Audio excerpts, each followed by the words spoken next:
Sir ಅವರು ಹೇಳೋಕ ತ್ಯಜಿಸಿಲ್ಲ. ಅವರು ನಮ್ಮ ಹೃದಯದಲ್ಲೇ ಇದ್ದಾರೆ ಸರ್, ಹೃದಯದಲ್ಲೇ ಇದ್ದಾರೆ. ಮತ್ತು ಅವರು ನಮ್ಮ ಸಮಾಜ 92ನೇ ಇಸ್ವಿಯಿಂದನೂ ಇತ್ತು ಸರ್. ಅವರು ರಾಜ್ಯಸಭಾ ಸದಸ್ಯರಾಗಿದ್ದಾಗ ನಮ್ಮ ಮೈಸೂರಿನ ಕಾಸ್ಮೋಪಾಲ್ ಕ್ಲಬ್ಬಿನ ಸದಸ್ಯ ನಾನು. ಅವ್ರನ್ನ ಚೀಫ್ ಗೆಸ್ಟ್ ಆಗಿ ಕರೆಯೋಕ್ಕೆ ಹೋಗಿದ್ದೆ. ಆಗ ಅವರು ಮತ್ತು ಸನ್ಮಾನ್ಯ ಅಜಿತ್ ಶೇಟ್ ಸಾಹೇಬ್ರು ಇಬ್ಬರು ಇದ್ದರು.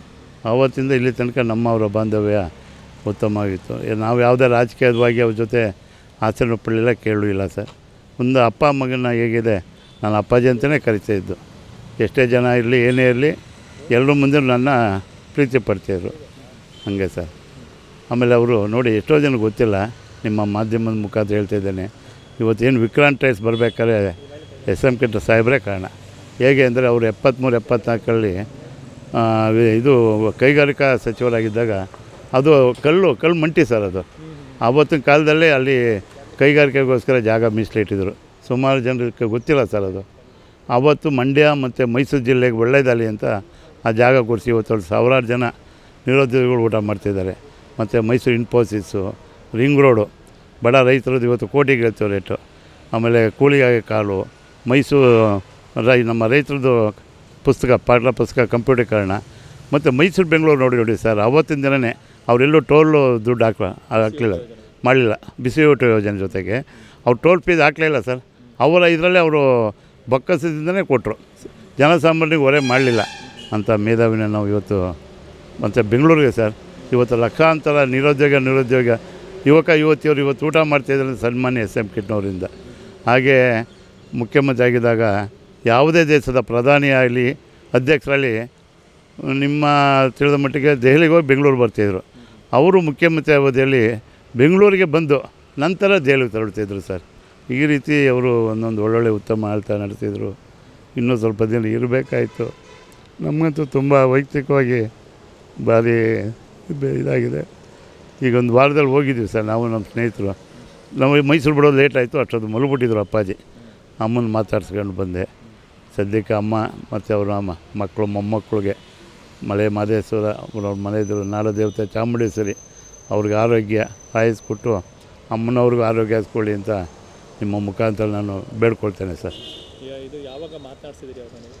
ಸರ್ ಲಾಸ್ಟ್ ಮಾತಾಡೋದು ಫೋನಲ್ಲಿ ಮಾತಾಡೋದು ಸರ್. ನಾನು 2 months ಬ್ಯಾಕು ಡಾಕ್ಟ್ರ್ ಯಾರ ಜೊತೆ ಮಾತಾಡಿ ಅಂದಾಗ ಫೋನಲ್ಲಿ ಏನು ಚೆನ್ನಾಗಿದೆ ದೇವೇಗೌಡ ಅಂದರು. ನಾನು ಅಪ್ಪಾಜಿ ನೀವು ಇದ್ದಾಗ ಹೆಂಗಿದ್ದಾರೆ ಅಪ್ಪಾಜಿ ಅಂದೆ ಸರ್, ಅಷ್ಟೇ. ಅವ್ರು ಇನ್ನೊಂದೇನೆಂದರೆ ಸರ್, ಎಲ್ಲರೂ ಪ್ರೀತಿ ಇದ್ದಿದ್ರೆ ತುಂಬ ಅವ್ರಿಗೆಲ್ಲ ಸಿಕ್ತಾಗ ವಿಕ್ರಾಂತ್ ದೇವೇಗೌಡ ಅಂತಾರಲ್ಲ, ಏನು ವಿರಾಟ್ ದೇವೇಗೌಡ ಅನ್ನೋರು ಸರ್. ಆ ಪ್ರೀತಿ ಏನು ನೋಡಿ, ಆ ಭಾವನೆ ನಮ್ಮ ಮೇಲೆ ಅದು, ಆ ಪ್ರೀತಿ ನಾನು ಯಾವುದ್ರಲ್ಲಿ ಹೋಗ್ತಾ ಪುಣ್ಯ ಮಾಡಿದ್ದೆ ಸರ್. ನಮಗೆ ನಾವು ಅದಕ್ಕೆ ನಾವು ಕೇಳೋಕ್ಕೆ ಹೋಗಲಿಲ್ಲ ಸರ್, ಸೈಟು ಮನೆಗೆ ಕೇಳೋಕ್ಕೆ ಹೋಗಲಿಲ್ಲ. ಆ ಒಂದು ಪ್ರೀತಿಯಿಂದ ಎಲ್ಲಿ ಬರುತ್ತೆ ಸರ್? ಒಂದು ಮನೇಲಿ ಪ್ರೀತಿ ಇದ್ದಾಗ ಅವ್ರ ಹತ್ರ ಅಪೇಕ್ಷೆ ಪಡೋಕ್ಕೆ ನಾವೇನು ಇಷ್ಟಪಡಲ್ಲ ಸರ್. ತಾಯಿ ಚಾಮುಂಡಿ ಅವ್ರಿಗೆ ಆರೋಗ್ಯ ಇದೆಲ್ಲ ಕೊಟ್ಟು ಮನೆ ಕುಟುಂಬದವ್ರು ಒಳ್ಳೇದಾಗಲಿ, ಅವ್ರ ಆತ್ಮಕ್ಕೆ ಶಾಂತಿ ಇದ್ದವ್ರು ಹೇಳಿ ಸರ್. ಅಯ್ಯೋ ಅಪರೂಪ ಅಂದಾಗಿತ್ತು. ಚಿನ್ನ ಸರ್, ಚಿನ್ನ ರಾಜಕಾರಣಿ ಸರ್. ಆ ಥರ ವ್ಯಕ್ತಿ ಸಿಗೋಲ್ಲ, ಮುಂದೆ ಯಾರು ಸಿಗೋಲ್ಲ. ಮುಂದೆ ಅಂಥ ರಾಜಕಾರಣಿ ಬರೋದಿಲ್ಲ ಸರ್. ತಮಗಿಂತ ತಮ್ಮೊಳಗೆ ಗೊತ್ತು ಎಂತೆಂಥ ರಾಜಕಾರಣ ನೋಡಿದ್ದೀರಿ, ಅಂಥ ವ್ಯಕ್ತಿ ಸಿಗೋಲ್ಲ ಸರ್, ಬರೋದು ಇಲ್ಲ ಪಾಪ. ಎಷ್ಟು ವರ್ಷ ಒಡನಾಟ ಸರ್? 92ನೇ ಇಸ್ವಿಯಿಂದನೂ ಅವ್ರ ಜೊತೆ ನಿಕಟ ಸಂಪರ್ಕ. ಆಮೇಲೆ ನಾನು ಅಭಿಮ್ ಬಳಗ ಕಟ್ಟಕ್ಕೆ ಹೋದಾಗ ಒಂದು ವರ್ಷ ತಳ್ಳೋದ್ರು, ನಾವೇನು ಫಿಲಮ್ ಆಕ್ಟರ್ ಬೇಡ ಹೋಗಿ ಅಂತ. ಆಮೇಲೆ ಕೊನೆಗೆ ಅಪ್ಪಾಜಿ ನಾವು ಯಾವ್ದು ಮಿಸ್ಯೂಸ್ ಮಾಡಲ್ಲ ಅಂದ. ಯಾಕಂದರೆ ಬೇರೆ ಸಂಘ ಸಂಸ್ಥೆ ಮಾಡಿ ನೋಡಿದ್ರಲ್ಲ, ಅಲ್ಲಿ ವಸೂಲಿ ಇಲ್ಲಿ ಮಾಡೋದು ಅನ್ನೋ ಇದಿತ್ತು ಅವ್ರಿಗೆ. ಆಮೇಲೆ ನಮ್ಮ ಜೊತೆ ನಮ್ಮ ಬ್ಯಾಗ್ರೌಂಡ್ ತಿಳ್ಕೊಂಡು ಒಪ್ಪಿಗೆ ಕೊಟ್ಟರು. ಅದನ್ನು ಯಾರೇ ಬಂದು ಮಂಡ್ಯದವರು ಕೇಳಿದ್ರೆ ಮೈಸೂರು ದೇವೇಗೌಡ ಮಾಡೋಣ ಅಲ್ಲಿ ಮಾಡೋಗ್ರಿ ಅನ್ನೋರು. ನಾವು ಅಷ್ಟೇ ಸನ್ಮಾನ್ಯ ಶ್ರೀನಿವಾಸ ಪ್ರಸಾದ್, ವೇದಾಂತ ಎಮ್ಗೆ, ಈಗ ಆಲಿ ಹರೀಶ್ ಕೊಟ್ಟರು, GT ದೇವೇಗೌಡರು ಎಲ್ಲರೂ ಅವಾಗ ಎಲ್ಲರೂ ಪಕ್ಷಾತೀತವಾಗಿ ಜಾತ್ಯತೀತವಾಗಿ ಕರೆದು ಕಾರ್ಯಕ್ರಮ ಮಾಡ್ತೀವಿ ಸರ್. ಆಮೇಲೆ ಇನ್ನೊಂದು ಸಹ ತಮ್ಮ ನೆನಪ್ತೀನಿ, ಮಾನ್ಯ ಪುರುಷೋತ್ತಮರು ಇಲ್ಲಿ ಮೇಯರ್ ಆಗಿದ್ದರು. ಆಗ ಇವರು ದೆಹಲಿಗೆ ಹೋದರು. ದೆಹಲಿಲಿ ಮೇಯರ್ ಸಮ್ಮೇಳನ ಆಗುತ್ತೆ ಪ್ರತಿ ವರ್ಷ. ಆಗ ಇವರು ನಮ್ಮ ಪುರುಷೋತ್ತಮರು SM ಕಿಟ್ನವ್ರ ಅಭಿಮಾನಿ. ನಮ್ದು ಯಾವುದೇ ಕಾರ್ಯಕ್ಕೂ ನಮ್ಮ ಜೊತೆಗೆ ಕೊಡ್ತಿದ್ರು. ನನಗಂದ್ರೆ ಗೌಡ್ರು ಹಿಂಗೆ ಹೋಗ್ತಿದ್ದೀನಿ, ಸಾಹೇಬ್ರು ಭೇಟಿ ಮಾಡ್ಬೋದಾ ಅಂದೆ.